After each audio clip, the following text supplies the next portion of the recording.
Welcome to the official Heisman Trophy podcast.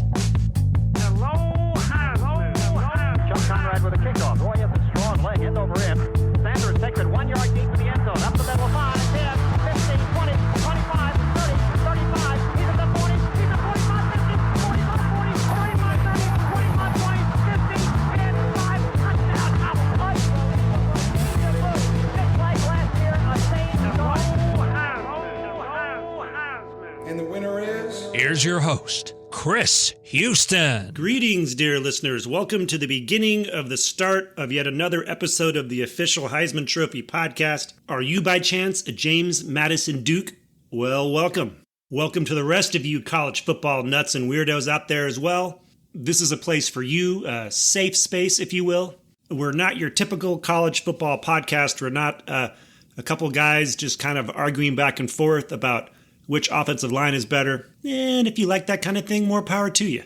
The proposition to which this podcast is dedicated is that in addition to following the race for the most prestigious trophy in American sports, and in addition to celebrating the trophy's role in college football, and in addition to talking to some of the greatest players ever to put on a helmet, and if you don't believe me, go look at our guest list, in addition to all those things, we are dedicated to bringing you the best players in the country each season, regardless of position, regardless of conference. I'd be lying if I said we had a bad show today. In fact, we have a tremendous show.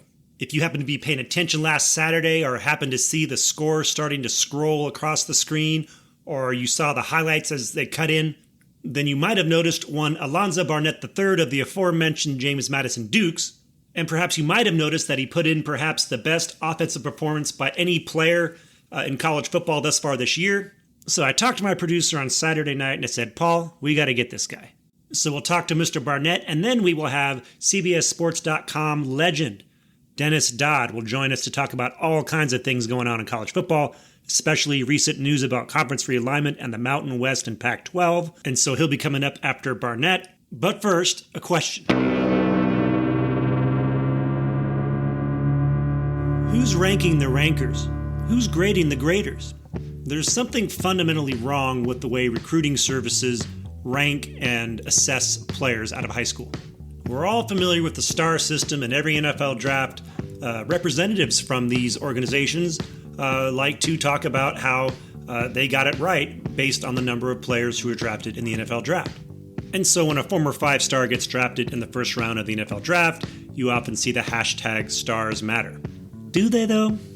It seems common sense to me that if you're trying to rank a recruiting class, you wouldn't rank them by just the raw aggregate talent that is in the class, but by the level to which the class meets the needs of the team that is recruiting these players. Instead, we are essentially given talent rankings, looking at the most obvious talents of a given class. And most of these guys could be picked out just by seeing the way they moved on the field, especially the skill positions. So these recruiting services, they decide to limit the number of 5 stars to about 30, 32 or so. And it's kind of supposed to mimic the number of first-round picks in NFL drafts. But keep in mind, every recruiting cycle, there is 2,600, 2,700, somewhere around there, FBS scholarships given out. But if you look at the recruiting services, they might have a top 300 or a top 400 or something like that. Maybe if you combined all the players that they look at, it's nowhere near 800, I would say. So conservatively, you're looking at 2/3 of an entire recruiting class not even being evaluated by these internet services. And it's not their fault. I mean, it's physically impossible to do so. But what's happened is that we don't place these 5 stars in proper context. In reality, there's way more than 35-star type players in a given class. It's just that it's, like in a market, if you artificially restrict the supply, the value goes up. No one gets excited about a 5-star if there's 600 of them. And then you get these situations where someone other than a quarterback is listed as the number 1 overall player. But this flies in the face of actual experience in college football. Never mind best, the most impactful player in college football is always the quarterback. So to have a left tackle be the number 1 overall player just doesn't make any sense. Because the gap between an average left tackle and an elite left tackle as far as production is not nearly as yawning as the gap between an average quarterback and a superstar quarterback. This is not to downplay the importance of other positions, it's just not to overstate them. So the ranking should really be seen as entertainment. And sometimes something that is entertaining is also true. And I think overall, the people in these organizations do a pretty good job. And they help generate enthusiasm and exposure for lots of great players. But great players are everywhere. And just because you don't know about them now doesn't mean they're not out there. Which leads us to our first guest. We're here with Alonza Barnett III, fresh off a remarkable performance in James Madison's 70-50 victory over North Carolina in Chapel Hill on Saturday. Alonza, congratulations on a huge game. You threw for 388 yards, 5 touchdowns, added 99 rushing yards and 2 scores. You accounted for all 7 of your team's offensive touchdowns. Named the Associated Press National Player of the Week. You have burst on the scene, my friend. What was it like playing in a game like this and putting up those kinds of video game numbers? I mean, it was a surreal feeling, especially to be back in my home state, so close to home. I knew so many people on the other side of the ball in the stands, and I had coaches, high school coaches supporting me as well, pee-wee coaches, uncles, you name it. And just to be able to go out there and represent this university in that manner and bring that positive spotlight to the university was an honor. You know, I've heard players say that there are games like this where everything kind of slows down a bit and it seems just to happen magically. Everything seems to go right. Was this one of those games? I would say on the 4 consecutive touchdown drives, it did start to slow down a little bit for me. But I think that we all just got in the flow. We all just got in the rhythm. If you were to ask the offensive line, the running backs, even the special teams guys and defense, we just fueled each other's fire and played off of each other. And I believe the game slowed down for everybody. What's it like when you guys are on the sideline, the offense is on the sideline, and you just have those 4 consecutive touchdowns? What are you guys talking about? Are you guys like, keep it going? Or are you like, can you believe this? What's it like out there? Yeah, that's a part of the conversation. But at the same time, we sit there and we dissect what could we have done even better?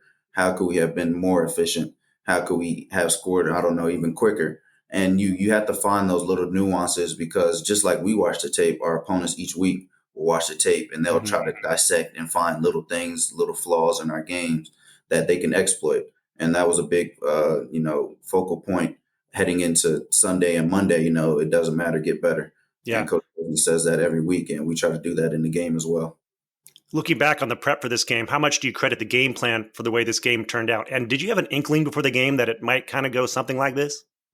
Coach Kennedy and the offensive staff, they do a tremendous job game planning and scouting guys up each week. Obviously, with the extra week for Carolina, I would say that was to our aid. And I think that would be to anybody's aid when you have an extra week to prepare and, really craft up the looks that you're going to give the opponent.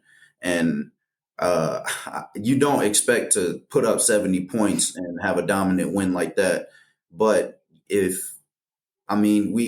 had a pretty good idea that the caliber offense that we can do that week in, week out. The offensive line played great. What were they doing out there that really helped you do what you were doing? I was back there untouched. They really neutralized the defensive line and rush. They picked up blitzes, stunts, and everything tremendously. And like I've stated before, it wasn't just the starting 5. Coach Smith, he likes to rotate offensive linemen in and out, fresh bodies. So for those guys to step up when their number was called, it means the world, and it's absolutely selfless of them to do that. It's kind of a great situation where you can play a Power 5 team and get your rotations in and get snaps against that level of competition, right? Oh, yeah, for sure. It all starts up front. And, like they say, the offensive line, the games are won within the trenches. And when we can run the ball effectively and pass the ball effectively, no matter the down and distance, you have a tremendous chance of winning the game. Yeah. At what point in the game were you like, all right, I'm feeling it. I think it's going to, pretty much go the way we want to. What was that turning point in the game for you? I think that started with the offsides bomb to Omarion, just the amount of confidence that I got from that. But I can't really put my finger on one point. I would definitely say it was within the 4 TD drive. Mm-hmm. I think the interception before half by Terrence Spence, that was really like the cherry on top to our success within that half. And, going into halftime, Coach Chesney calls that the most meaningless stat college football. So we were happy and confident in what we did in the first half, but knew we had to finish it in the second half. But you did have 53 points at the half, which is just crazy. What was the mood like in the locker room at half? What did the coaches tell you?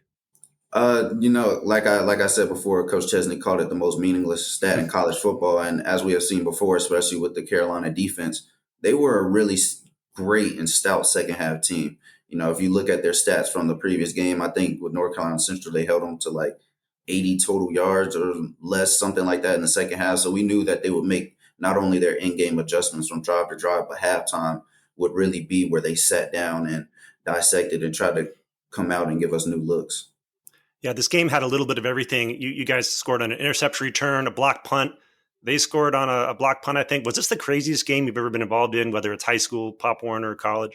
Oh yeah, for sure. It was like you said, it was a video game-like game. Things that happen, you can't script that. And for it to be 50 points within a half and the final score to total over 100 points, it looked like a basketball game. Mm-hmm. And it felt kind of like a video game, like the settings were turned down or something like that. Yeah. So it was pretty cool to be a part of. Definitely a basketball score for sure.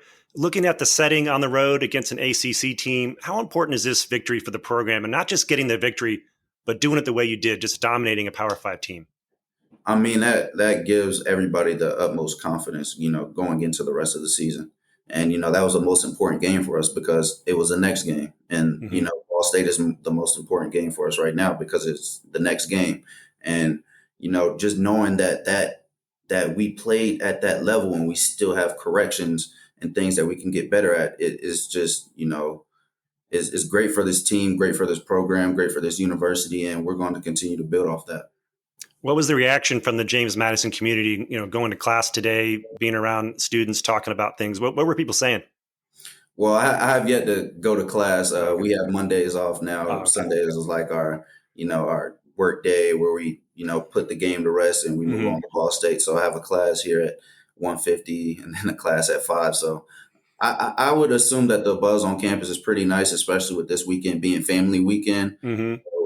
So, it'll be interesting to see how campus is. You're out of Grimsley High in Greensboro. You won a state championship in 2020. What schools were recruiting you the hardest to come out of high school, and what ultimately led you to choose James Madison?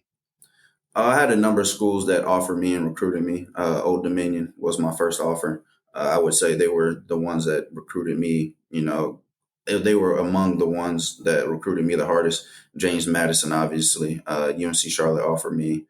Trying to remember who else. Miami of Ohio offered me. North Carolina A&T, my parents' alma mater, offered me. North Carolina Central offered me as well. But I think just the tradition and the rich history within this program, it was definitely attractive to myself. And it's only about three hours and some change away from home. So the family type atmosphere was something that I really, enjoyed and appreciated. And coming on campus, that really solidified that, people smiling at you, waving at you, how are you doing? It really felt like a Southern place. It felt like a home away from home. Mm-hmm. Campus is big, but like they say, is if you see somebody, you better say, hey, because you'll never see them again. I feel like I see the same faces over and over and over. And that's, comforting being 3 hours away from home. And mm-hmm. of course, the game day atmosphere is like no other. It's among the top in the country. So when you combine all those, it was a no-brainer for me. You're in your first year as the starter, sophomore. Are you starting to get more recognition around campus being the starting quarterback? I don't know if I am. One lady at the market, she kind of swiped my card and looked at me. And she said, oh, you're the starter. I said, yes, ma'am, that's me. But I don't really pay attention to that stuff. I see myself just like anybody else, regular human. I bleed like everybody else bleeds. So. I'm curious to see how that will change after this game. Your dad and uncle played college football and in the NFL. What kind of influences did they have on you growing up football-wise? And, also your uncle went to UNC. What did he have to say to you after this game? My dad, that's the guy. He's the man. That moment was really special because, he's always told me that day would come. Even after, my struggles against Bucknell, he told me, to keep working, put God first, and everything will sort itself out. I still remember those days. Sunday, we get up early in the morning, travel down to Atlanta, get 2 quarterback throwing sessions in and come back the same day and do that every other week, and just his selflessness and the willingness for him to sacrifice for me to reach my goals and achieve them, it means the world to me. And, my uncle, I saw him after the game, he had the half and half shirt on. So he had half Carolina with his 9 and my 1 with Jamie with Barnett on the back. And he was like, "Why'd you have to do us like that, man?" he was obviously happy that I had that performance, but he played under Matt Brown as well. I was talked to a little bit by Carolina, brought in for a workout, but that was ultimately it. Yeah. I'm sure coming into the season, you got the starting job and you have your goals. Do your goals change a little bit after having this kind of game? Like, are you like, well, wait a minute, maybe I can really do a lot more than I thought I could do? Is it change a little bit, or are you still kind of even keeled, doing what you thought you would do at the beginning of the year? You have to be even keeled. There are a lot of ebbs and flows within the season, and I know that. And I've had great guys to give me advice who have been through those ebbs and flows, like Cole Johnson, Todd Centeio, 2 former JMU quarterbacks. So I know, just as easy as I had 7 touchdowns, unfortunate things can happen during the game, a tip pass, a fumble. So, just making sure I play consistent, play in, play out is what I focus on. Yeah. And you guys host Ball State this Saturday, like you said, family weekend. What are the coaches telling the team coming off such a big win? Rat poison. You have to lay that to rest. You have to focus on Ball State. They're a formidable team, like we talked about before. They're going to come in here, of course, all guns blazing, and we just have to do what we do best consistently and as hard as possible. Away from the football field in the James Madison community, what are some of the things you and your teammates are involved in? Well, the support that we receive from the surrounding elementary schools, middle and high schools, means the world to us. And with the student athlete advisory committee here, we are teaming up specifically the football team and aiding Lacey Springs Elementary School here. We have a Venmo that we donate to, and we give clothes, markers, whiteboards, fruit snacks, granola bars, whatever the kids may need to, be successful, because they are the next generation, and their support, helps us be who we are in Harrisonburg, Virginia. So that's something that we take serious in supporting them as well. That's awesome. Do you have any Heisman winners in the past that you looked up to and really enjoyed watching? I mean, Kyler Murray was special. Kyler Murray, Lamar, guys like that are guys that I like to try to take pieces of their game and, fit them into how I play, my play style. And I'd say, just off the top of my head, those are my 2 favorites. Well, Alonza Barnett, if people didn't know about you before, they know about you now. It was a pleasure having you on the official Heisman Trophy podcast, and we wish you best of luck this upcoming game and the rest of the season. I appreciate you, Mr. Houston. Go Dukes.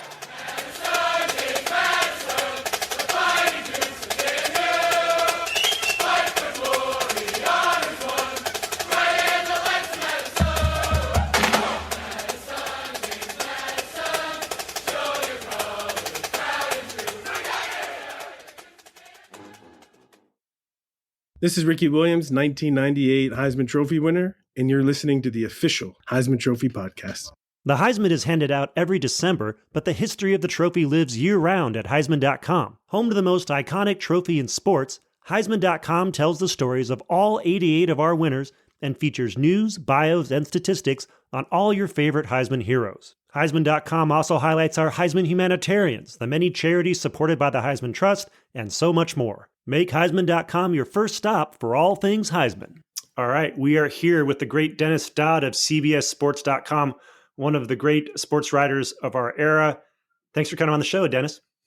Chris, it's great to see you again. Thanks for having me on. And it's never, ever too early to talk about Heisman. Absolutely. We will get to the Heisman, but first I want to talk about some things you're writing right now at CBSSports.com. You and Shahan Jaraja just came out with a piece today talking about the Pac-12's effort to gain new members by way of the AAC. Break down for our listeners where that conference realignment stands with the Pac and the Mountain West and the AAC. Well, it's changing by the minute. Typically, realignment does. And as you know, let's see, about 2 weeks ago, maybe now, those teams broke off from those four teams: Colorado State, Fresno State, Boise, and who was Fresno State, broke off and formed the new Pac-12 with Oregon State and Washington State. Mm-hmm. So they still need two members to become an official NCAA conference beginning in 26. They've gotten Utah State from the Mountain West, which leaves the Mountain West at a disadvantage because they need 8 members. They currently have 7. So there's a bunch of things in play. We're waiting on what UNLV wants to do. They did not sign the grant of rights. Actually, they did sign the grant of rights, but it was just a memorandum of understanding.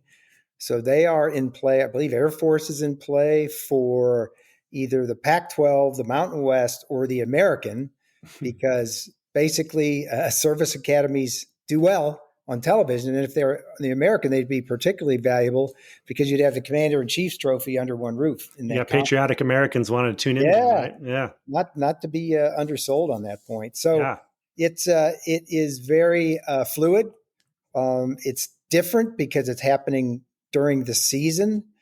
Usually this stuff happens in the off season, and my head is spinning once again. So do you think the Pac-12 is going to keep that name regardless of the number of teams, just like the Big Ten did? Is that the goal now? Yeah, that's why they did this, because they think there's some value, intrinsic value in that name, and some value in, I guess, some of their old production stuff from the Pac-12 network, Mm-hmm. where it's not something you put your hands on tangibly, but it's a saving of money. Let's say if they produce some of their own games in the future, then that saves money on the back end. Yeah.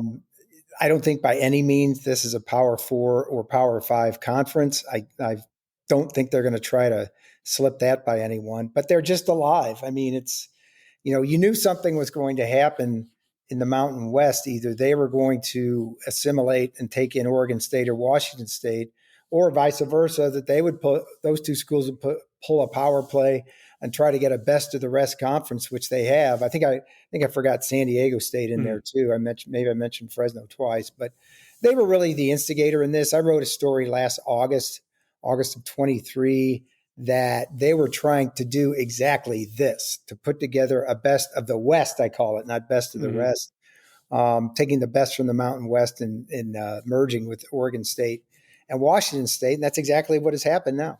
Mm-hmm. I was kind of hoping they would go back to the old AAWU name.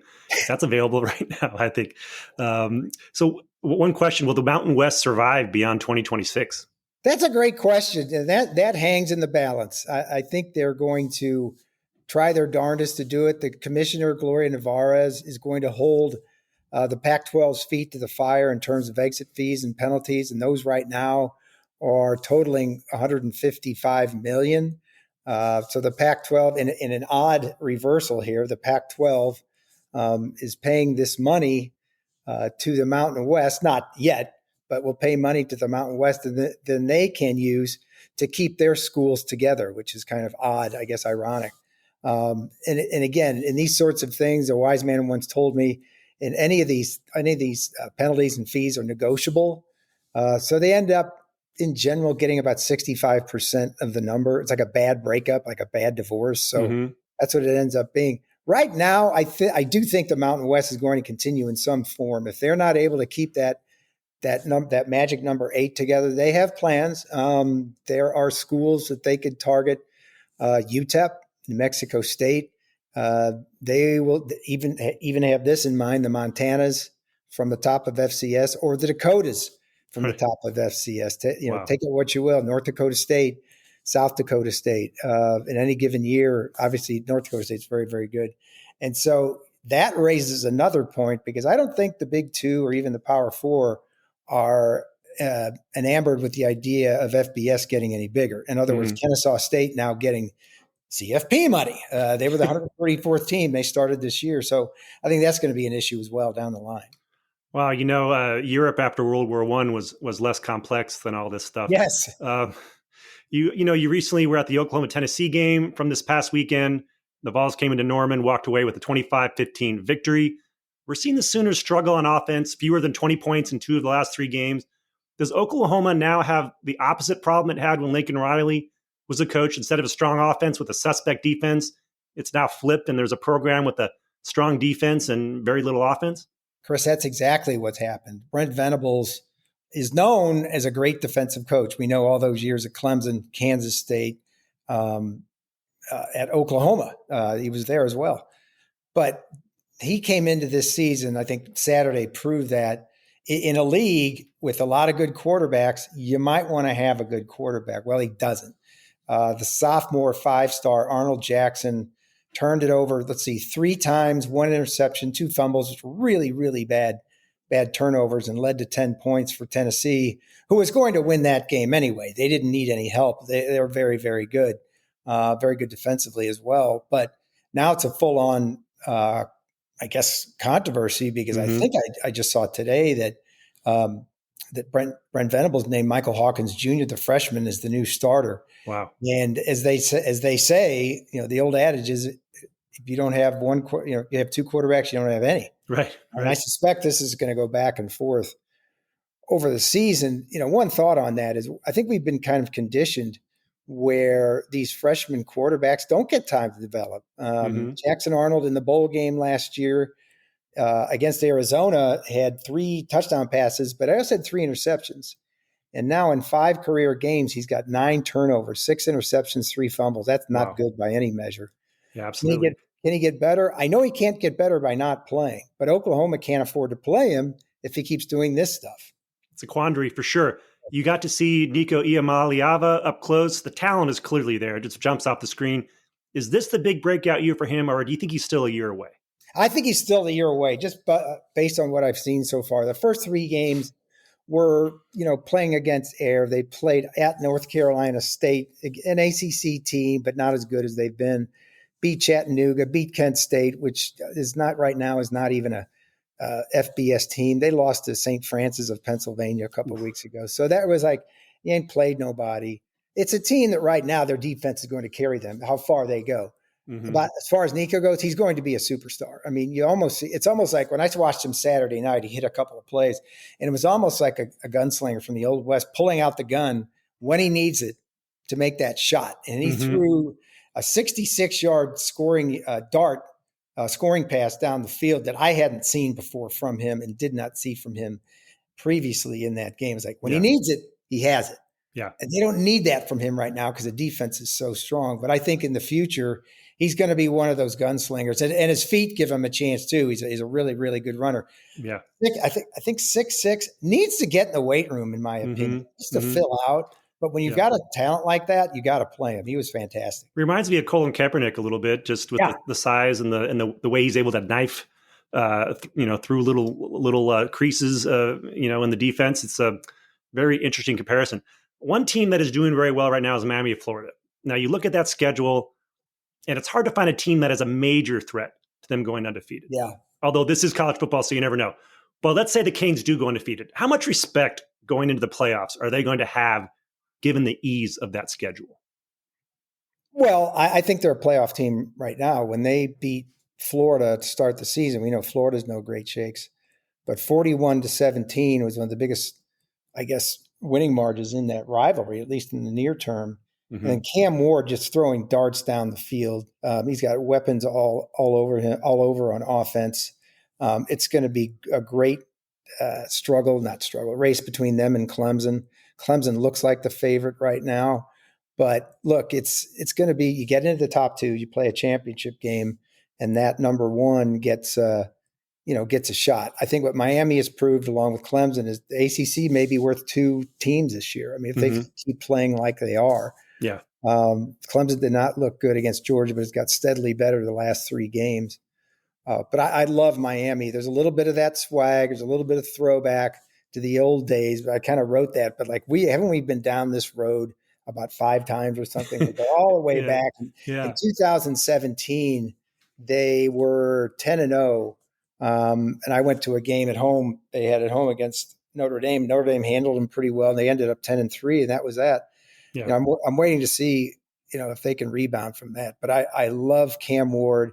I have him second on. Well, we're going to get to that. Yeah. I think he's definitely different than a lot of these recent Miami quarterbacks that had been part of the their back kind of mantra. I think he's definitely a cut above all the ones that have come before. Of course, came from Incarnate Word, Yeah. over to Washington State, over to Miami. Okay, so we're roughly a third of the way into the season. Which team has been the best during this phase, and which player do you think has been the most dominant? I think Texas, having seen Texas at Michigan, and then, the way they played the last two games, losing Quinn Ewers and then assimilating or putting in Arch Manning. Before the season, I think we all knew that Texas had the best quarterback room in the country. This proves it. I think now, look, going down the stretch, and Texas has plenty of tough games. I mean, in 2-week stretch in October, Oklahoma and Dallas, and then hosting Georgia. But I think if they keep playing like they are, they're going to be not only a playoff team, I think they've got a chance to be right there with Georgia and win the SEC. I'd call them 1A and 1B right now.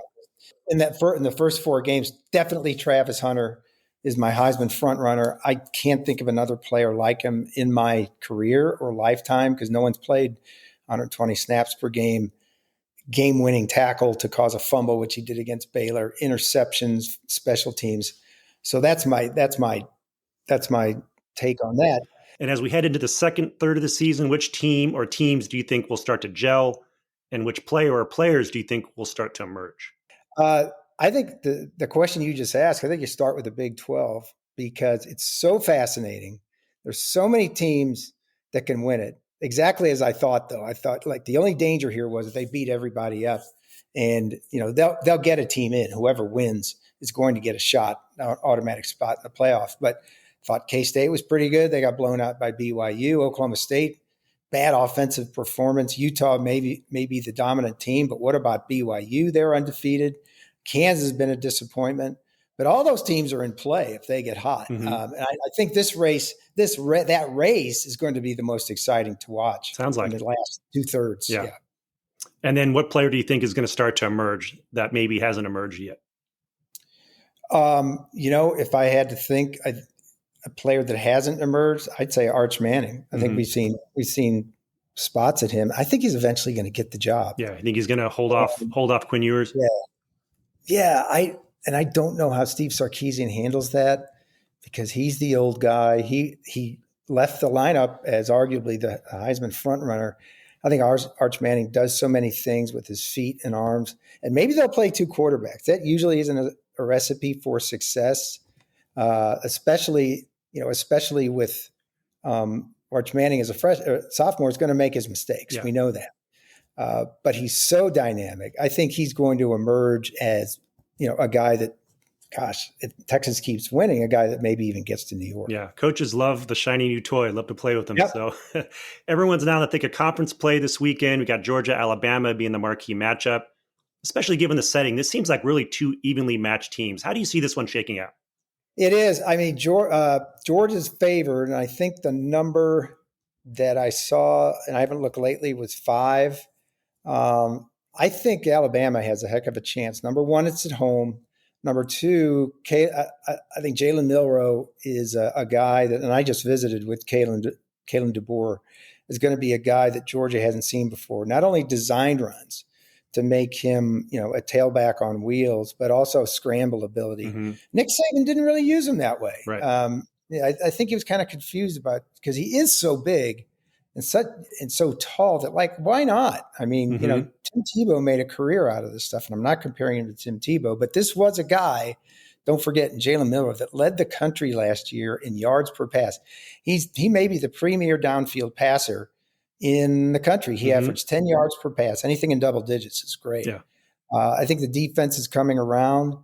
If Kalen DeBoer leads Alabama in rushing in that game, I think they'll win because I think they're going to lean on him if they do that. It seems like with Milroe in that system that it's just there's so much upside, untapped upside there from Milroe. If he just, you have to think he's just only going to get better in that system the more he plays. Right. Absolutely. And people in the program are thinking, well, why didn't Tommy Rees run him more last year? I don't have the answer for that, but I do know that Kalen DeBoer, Nick Sheridan, his offensive coordinator, get it now. And I think he gets it. I think he likes it. Like they all think about getting to the league, but his athleticism, his arm is there. I mean, his medium to short passes need some work. He's a great downfield passer. But if he can get the accuracy thing down, why not just run him in college more to win? Yeah. There are some serious Heisman candidates who are from schools that are considered non-traditional powers. Jackson Dart, Ashton Genty, Caleb Johnson of Iowa, Travis Hunter, who you mentioned, just to name a few. The last time a school won its first Heisman was Louisville 8 years ago with Lamar Jackson. It's been a long time for schools like Iowa and Colorado, too. So I'm thinking, given the chaotic nature of the sport right now, do you think we might see a serious run from a player on a team that doesn't have that tradition? Yeah, I mean, you mentioned Travis Hunter. Now they have a traditions. Rashaan Salam did win a Heisman there. They have had players up in the voting, but yeah, I think out of nowhere, yes, I do, because look, the same old rules apply, Chris. You know that you have to win 10 games. You have to do something spectacular, usually in November, or a series of Heisman moments that schools can advertise, and it's usually the big dogs. Well, I think that could change this year because you've got 12 teams in the running. So now, not only are these schools and players winning, they're going to be put these teams into the playoff. A guy like Luther Burden at Missouri, who hasn't gone off yet. And Missouri's got its offensive problems. But if they duplicate what they did last year, they are going to be in the playoff, and Luther Burden, the third, is going to have a big hand in that. So, I do agree that could happen. Yeah, he's an intriguing player. We had him on the show a couple episodes ago. And finally, as you know, I've talked for a while about how spread quarterbacks have dominated this award since 2007. The quarterbacks who have won the award since then, starting with Tim Tebow, are averaging over 4,000 yards of offense, 43 total touchdowns, running, passing. This seems to be the bare minimum required to just be considered. So how long do you think this phase will go on? I mean, even the dominant running back era of the 70s, where it was just, wishbone, eye formation, all that came to a close at some point. Are we just going to keep doing this forever? Just have, spread quarterbacks, as far as the eye can see until some other system comes along? No, we're not. I mean, eventually there'll be 2,000-yard rushers again. I mean, look, Travis Hunter, as I mentioned, is a unicorn. I think he's going to get a lot of attention. I mean, the average fan, or the average voter, let's put that way, the average voter may not put the time in, but just to watch him play is unbelievable. Cam Ward is one of those guys that you just mentioned could do that. He could throw for 4,000 yards and 43 touchdowns in that offense. But it'll change. I mean, everything goes in cycles. Who was Devontae Smith? How long ago was that? Right. 4 years, 3 years, won the Heisman. So, yes, it is offensively tilted. It is tilted towards quarterbacks. But I think now you're going to see some differentiate in that. Last year, Michigan won playing bully ball. Right. They continue to do that, going for 32 passing yards last week against USC. So they're going to be teams like that produce those type of players. Yeah. Well, Dennis Dodd, always a pleasure to talk to you. We appreciate you coming on the show. And we'll be keeping an eye out on your latest reporting over at cbssports.com. Appreciate you coming on, and we'll talk to you soon. Thanks, Chris.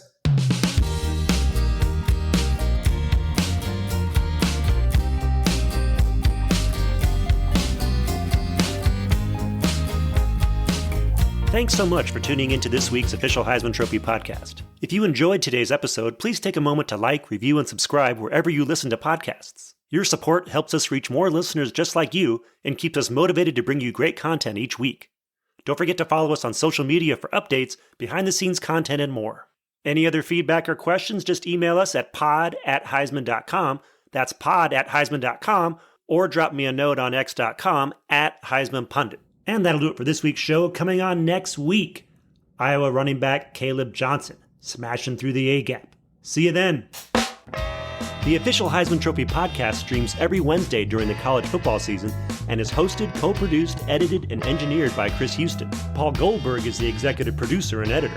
Special shout out to Isaac Lowenkron, and big thanks to the Heisman Trophy Trust and its executive director Rob Whalen and associate director Tim Henning. The official Heisman Trophy podcast can be found on Spotify, Apple Music, and anywhere you listen to your favorite podcasts.